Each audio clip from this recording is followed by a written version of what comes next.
नमस्कार all dear students, कैसे हैं आप सब साथियों। आज अपन सोल्व करने वाले हैं पिछले साल का आईटी इलेक्ट्रिशियन थ्योरी का जो पेपर था दोस्तों, ओल्ड पेपर, उसको अपन यहाँ पर सोल्व करने वाले हैं। आप यहाँ पर देख सकते हैं 2024 में दोस्तों ये पेपर हुआ था आईटी इलेक्ट्रिशियन का, जो कि 12 बजे वाली शिफ्ट में था। इलेक्ट्रिशियन थ्योरी फर्स्ट ईयर आप यहाँ पर देख सकते हैं दोस्तों। अपन ने 2 पार्ट यहाँ पर अपन ला चुके हैं। अगर आपने वो 2 पार्ट नहीं देखे तो आप जाकर देख सकते हैं। साथियों इन क्वेश्चनों को देखने के बाद आपको अंदाजा लग जाएगा कि आपको किस लेवल के जो है वहाँ पर क्वेश्चन आने वाले हैं। और दोस्तों 70 से 80% जो रिपीटेड क्वेश्चन आपको इन्हीं पेपर में से देखने को जरूर मिलेंगे। तो यहाँ पर चलते हैं पहले क्वेश्चन की तरफ। यदि लाइन वोल्टेज और लाइन करंट है तो 3 फेज प्रतिक्रियाशील शक्ति का सूत्र ज्ञात करने का सूत्र क्या होगा। तो दोस्तों यहाँ पर जो है जब भी आपको इस प्रकार से कोई भी दे और आपको जो है सूत्र पूछे, लाइन करंट हो आपके पास और लाइन वोल्टेज हो, तो आपको जो राइट आंसर होने वाला है वो होगा आपका यहाँ पर √3 लाइन वोल्टेज, लाइन धारा और साइन थीटा। ठीक है, नेक्स्ट क्वेश्चन है गीजर के बाहरी आवरण और आंतरिक टैंक के बीच ऊष्मारोधक के रूप में किस सामग्री का प्रयोग किया जाता है। दोस्तों ये जो क्या होता है, एक तरीके से टैंक होता है। ठीक है, ये आपका गीजर होता है। गीजर के टैंक के अंदर जो है एक और टैंक होता है। ठीक है, और इन दोनों टैंक के बीच में जो मटेरियल भरा जाता है उसको क्या बोलते हैं अपन, ग्लास ऊन बोला जाता है। ठीक है, तीसरा क्वेश्चन है चित्र में दर्शाए गए रिले का क्या नाम है। तो दोस्तों यहाँ पर चित्र में दर्शाए गए रिले का नाम पूछा गया है। तो आप यहाँ पर देख सकते हैं इसका जो राइट आंसर होगा यहाँ पर वो है ड्राई रीड रिले। ठीक है, ड्राई रीड रिले। अगला क्वेश्चन है यदि सर्पिल रूप से लपेटी गई कॉइल में विद्युत धारा प्रवाहित की जाए तो किस प्रकार का प्रभाव होता है। यदि सर्पिल यानी कि राउंड रूप में अगर कोई भी कॉइल लपेटी जाएगी तो किस प्रकार का प्रभाव होगा, चुंबकीय प्रभाव होगा, यानी कि मैग्नेटिक पर इफेक्ट होगा। नेक्स्ट क्वेश्चन है तांबे के परमाणु के तीसरे कोष में कितने इलेक्ट्रॉन होते हैं। दोस्तों हमें पता है तांबे के जो परमाणु होता है उसमें जो है 29 होते हैं। ठीक है, लेकिन जो यहाँ पूछा गया है तीसरे कोष यानी कि तीसरी कक्षा में, तो पहली कक्षा क्या होती है, पहली कक्षा में कितने होते हैं, 2 होते हैं, तीसरे में 8 होते हैं। ठीक है, अपन ने देखा होगा परमाणु संरचना में। उसके बाद तीसरे में कितने होते हैं, 18। तो तीसरे में कितने हो गए, 18। तो टोटल कितने हो गए, 28। और लास्ट की कक्षा में कितना होगा, 1। अगर आपसे पूछा जाएगा लास्ट की कक्षा में कितना होगा, 4th कक्षा में, तो 1 होगा। और तीसरे में पूछा जाए तो आपका 18 होगा। राइट आंसर आपका बी होगा यहाँ पर। उसी प्रकार से आपका जो है 6 नंबर का क्वेश्चन है सिंगल फेज एनालॉग ऊर्जा मीटर का किस विद्युत प्रभाव पर काम करता है। तो ये आपका इंडक्शन इफेक्ट पर काम करता है। 7वां क्वेश्चन है दोस्तों यदि विद्युत आवेश यानी कि Q, आवेश को Q में करते हैं, ओरता को V में और धारिता को C में, सही अभिव्यक्ति कौन सा, कौन सा का जो है सही यानी कि करेक्ट फॉर्मूला है। तो दोस्तों अपन को पता है Q = CV होता है। ठीक है, Q = CV। ठीक है, आपको इस हिसाब से जो है क्वेश्चंस को घुमा भी सकता है वो। यहाँ पर इन्होंने C दिया है, C निकाल के दिया है, आपको V भी निकाल के दे सकता है। तो V भी दे तो आपको Q/C हो सकता है। ठीक है, तो आपको इस प्रकार से घुमा सकता है। तो आपको सीधा याद रखना है Q = CV। ठीक है, और आपका नेक्स्ट क्वेश्चन है कौन सा डिवाइस एग्रेशन वोल्टेज प्रदान करता है, HPSP लैंप में चौक के रूप में कार्य करता है। तो रिसाव ट्रांसफार्मर होता है जो कि एग्रेशन वोल्टेज प्रदान करता है। नेक्स्ट क्वेश्चन दोस्तों आप यहाँ पर देख सकते हैं दिखाए गए सर्किट अनुसार कुल वोल्टेज क्या होगा। दोस्तों यहाँ पर वोल्टेज के लिए पूछा गया है। आप थोड़ा यहाँ पर जूम करते हैं और फिर देख सकते हैं सर्किट को। आप देखें यहाँ पर, यहाँ से आप देखें ये वायर आपका यहाँ जा रहा है और ये इस तरीके से जुड़ा हुआ है, और एक वायर ये वाला जुड़ा हुआ है, और यहाँ पर जो जुड़े हुए हैं सारे जुड़े हुए हैं 1.5 वोल्टेज के सेल, 1.5 वोल्टेज के सेल। लेकिन तो आप देख सकते हैं किस हिसाब से जुड़े हुए हैं। ये आपका सर्किट है। ठीक है, इस प्रकार से जुड़े हुए हैं। अब इसमें क्या हुआ आप देख के समझ सकते हैं कि ये किस में जुड़े हुए हैं, पैरेलल में जुड़े हुए हैं, यानी कि समानांतर में। तो आपको मालूम है जो पैरेलल में कोई चीज़ जुड़ती है तो उसका वोल्टेज क्या होता है, समान होता है। तो यहाँ पर सभी का आंसर क्या आने वाला है, समान आने वाला। अगर मान लीजिए यहाँ पर ये सभी सारे सीरीज में जुड़े होते, इस प्रकार से सीरीज में जुड़े होते, तो यहाँ पर क्या इसका आंसर आता 1.5 गुणा जितने भी आपके सेल होते उनसे आप गुणा कर देते। मान लीजिए 1 2 3 4 5 6 7 है, तो 7 से गुणा कर देते तो उसका आंसर वो होता। लेकिन यहाँ पर समांतर है तो आपको कुछ भी यहाँ नहीं करना है, सीधा वही आपका राइट आंसर हो जाएगा जितना एक वोल्टे का जितना एक सेल होगा। ठीक है, तो आपको जो राइट आंसर होगा वो 1.5 होगा। ठीक है, इस प्रकार का क्वेश्चन हर एग्जाम में आपको देखने को मिलेगा। आग बुझाने में स्टार्विंग क्या है दोस्तों? स्टार्विंग क्या है? ईंधन को अलग करना, आग से ईंधन तत्व निकालना। साथियों इसमें क्या होता है, आपके जो है टोटल नंबर ऑफ क्वेश्चन आते हैं 75 आते हैं, ठीक है। 38 क्वेश्चन आपके जो आते हैं वो आते हैं थ्योरी से, और साथ ही आपके 6 क्वेश्चन आते हैं जो कि वर्कशॉप कैलकुलेशंस के, और 6 क्वेश्चन आते हैं आपके ईडी के, इंजीनियरिंग ड्राइंग के। तो टोटल आपके 50 क्वेश्चन हो जाते हैं पार्ट ए में, और पार्ट बी होता है आपका जो कि एम्प्लॉयबिलिटी स्किल्स होता है, ठीक है। उसके 25 क्वेश्चन आते हैं, हर क्वेश्चन 202 नंबर का होता है। तो total number of question 150 number का आपका पेपर यहाँ पर होता है ITI का, ठीक है। अगला क्वेश्चन है सीसा अम्ल बैटरी यानी कि लेड एसिड बैटरी में बकलिंग दोष। बकलिंग दोष का मतलब है कि आपकी जो प्लेटें होती है इलेक्ट्रोडों का मुड़ जाना होता है, ठीक है। अगला क्वेश्चन है नए घरेलू वायरिंग इंसुलेशन का परीक्षण करने के लिए किस उपकरण का प्रयोग। दोस्तों इंसुलेशन रेजिस्टेंस का जो परीक्षण करते हैं तो वो करते हैं अपन किससे, मेगर से।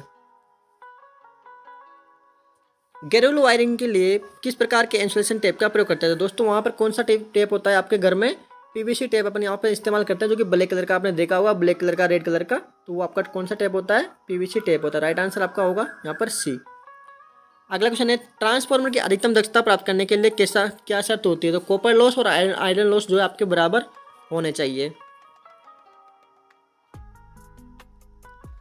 नेक्स्ट क्वेश्चन है सोलेनोइड कॉइल में चुंबकीय क्षेत्र की दिशा ज्ञात करने के लिए कौन सा नियम लागू होता है। तो दाहिने हाथ का नियम दोस्तों लागू होता है। दाहिने हाथ से अपन जो है चुंबकीय क्षेत्र का नियम ज्ञात कर सकते हैं। अंगुलियां यहाँ पर जो है फील्ड की दिशा दिशाती है, और अंगूठा जो है वहाँ पर धारा की दिशा यहाँ पर दिशाता है, ठीक है, करंट की।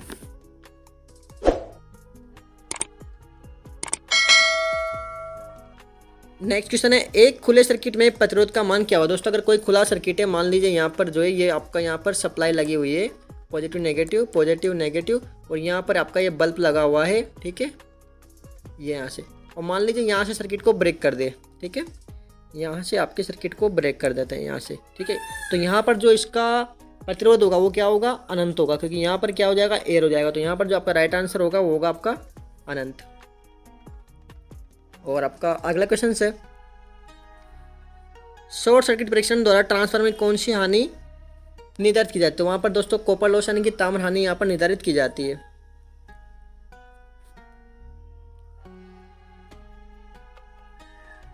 नेक्स्ट क्वेश्चन दोस्तों भू प्रतिरोध परीक्षण का कार्य सिद्धांत क्या है, यानी कि भू प्रतिरोध परीक्षण का कार्य सिद्धांत क्या है। यहाँ पर आप विभवपात विधि यानी कि fall of potential. Next question है फैराडे के विद्युत नियम अनुसार कौन सा सूत्र व्युत्पन्न हुआ, यानी कि फैराडे के विद्युत अपघटन यानी ठीक है इलेक्ट्रोलाइसिस, यानी इसमें कौन सा होता है दोस्तों, M बराबर ZIT, M बराबर ZIT, ये आपका फॉर्मूला है दोस्तों। इसको आप घुमा भी सकते हैं, ये दूसरे तरीके से आ सकता है, आपका Z बराबर पूछ सकता है, तो Z बराबर आपका ये ऊपर आ जाएगा, नीचे IT आ जाएगा, ठीक है। तो इस प्रकार से भी इसमें दे सकता है आपको कन्फ्यूजन करने के लिए। तो आपको एक फॉर्मूला याद रखना है, M बराबर ZIT। चित्र में धारा और वोल्टेज तरंग के बीच का संबंध क्या दर्शाया गया है। यहाँ पर चित्र दोस्तों दर्शाया गया है, इसमें क्या दर्शाया गया है आपको, तो आप यहाँ पर देख सकते हैं, ये आपका जो है ये आपकी धारा है और ये वोल्टेज है, दोनों एक ही जगह से शुरू हुई है और एक ही जगह पर यहाँ पर जीरो हुई है, फिर एक जगह पर नीचे गई है और फिर एक जगह पर खत्म हुई है, यानी कि दोनों एक ही पेज पर यानी कि समान में है, ठीक है। तो यहाँ पर आपका जो राइट आंसर क्या होगा, यहाँ पर धारा और वोल्टेज समान कला में है, ठीक है, धारा और वोल्टेज समान कला में है। साथ ही ये क्वेश्चंस बहुत ही इंपॉर्टेंट है, लगभग हर साल जो है रिपीट होते हैं, तो आपको इनको अच्छे से देख लेना है। लगभग 70 से 80% आपके जो क्वेश्चन है इसी सीरीज में से आने वाले हैं। अपन आगे भी जो है इस प्रकार से जो है पेपर है इनको सोल्व करेंगे। 2 पार्ट अपन यहाँ पर कर चुके हैं और पहले भी हमने किए, तो आप चैनल पर जाकर देख सकते हैं, वहाँ पर बहुत सारी वीडियो आपको मिल जाएंगी जो कि पुराने पेपर्स होंगे, वहाँ पर अपन ने सोल्व कर रखे हैं, ठीक है।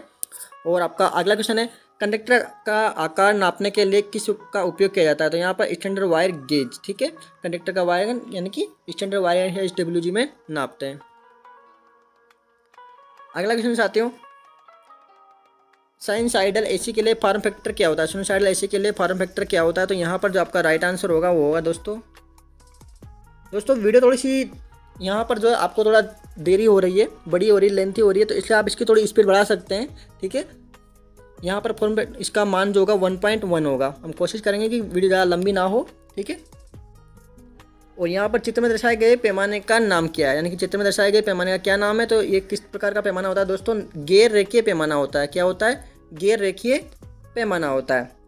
यहाँ पर है यूजी अंडरग्राउंड केबल में बेड इंसुलेशन का उद्देश्य क्या होता है दोस्तों, धात्विक कवच को शरण से बचाना, यानी कि धात्विक कवच होता है उसको शरण से बचाना होता है, मेटलिक जो शीट होती है उसके अगेंस्ट होता है शरण से यानी कोरिजन से, ठीक है। उसके बाद में अगला क्वेश्चन देखते हैं दोस्तों, किस बल्ब का प्रतिरोध सबसे कम होगा दोस्तों, 240 वोल्ट सब में सेम है, लेकिन वाट यहाँ पर सबसे ज़्यादा इस वाटेज का, यानी कि ज़्यादा बड़ा बल्ब है तो इसका जो रेजिस्टेंस होगा वो कम होगा, जितना बारीक तार होगा उसका रेजिस्टेंस ज़्यादा होगा, ठीक है। यहाँ पर जो बात करते हैं अगला क्वेश्चन, कौन सा अर्धचुंबकीय पदार्थ है, यहाँ पर जो वायु जो है दोस्तों अर्धचुंबकीय पदार्थ हो जाएगा। यदि डेल्टा कनेक्शन में लाइन करंट 20 एम्पेयर है दोस्तों, तो इसमें फेज करंट क्या होगा दोस्तों, डेल्टा कनेक्शन ये होता है इस प्रकार से, यहाँ पर जो है लाइन करंट जो है आपका कितना है 20 है, ठीक है। तो यहाँ पर फेज करंट क्या होता है, फेज करंट इसमें निकालने के लिए √3 से डिवाइड करना होगा, तो √3 से 1.73 से 20 को आप क्या करना होगा 1.73 क्या है 1.73 आपका √3 का मान होता है, तो जैसे डिवाइड करोगे तो राइट आंसर आपका 11.55 यहाँ पर आ जाएगा, ठीक है। अगर आपको पूछा जाता है यहाँ पर कि डेल्टा कनेक्शन में लाइन वोल्टेज जो है 20 है, लाइन वोल्टेज आपका जो है 20 है, तो फेज वोल्टेज क्या होगा, तो फेज वोल्टेज भी आपका 20 ही होगा, यहाँ पर राइट आंसर आपका 20 होता है, ठीक है।